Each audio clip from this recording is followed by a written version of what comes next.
I'm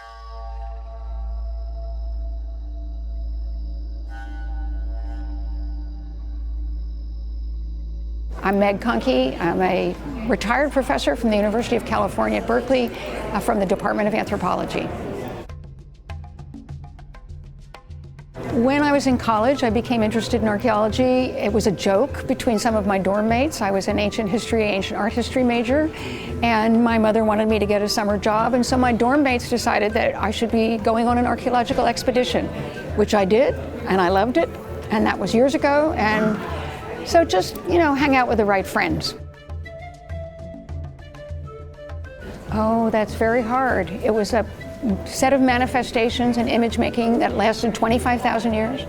There's probably not a single explanation for all of it, and there are probably many different possibilities, and it's probably about a lot of different things and meant different things to different people. So that's not a very fun answer when people want a little meaning that's all wrapped up with a red ribbon on it, but that's probably close to the truth. Our Between the Caves Field project, we started in 1993 in a region of the French Middle Pyrénées or Central Pyrénées, where we actually did field walking between well-known cave sites and realized that people were, of course, out in the open a lot. We've recovered 6,000 artifacts from 350 different field locations, and we've encountered a number of open-air sites which were not previously known in the region.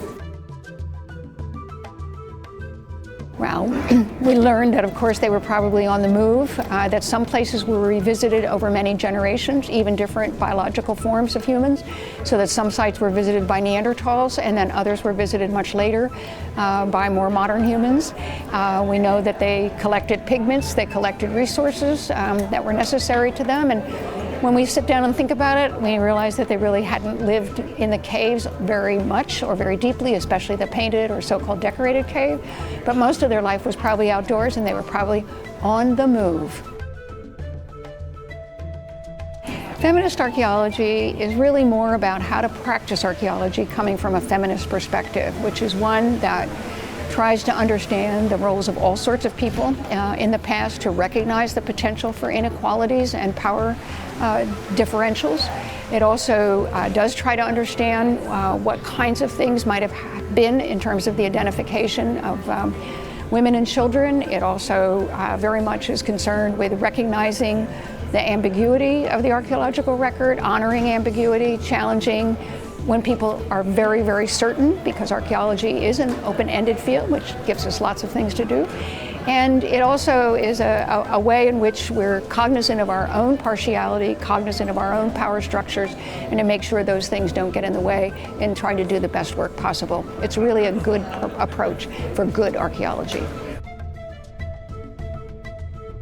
I think because we've been so fascinated by it, I think it tells us that we actually have a deep-seated understanding and appreciation for the kinds of aesthetics that people in the past also appreciated.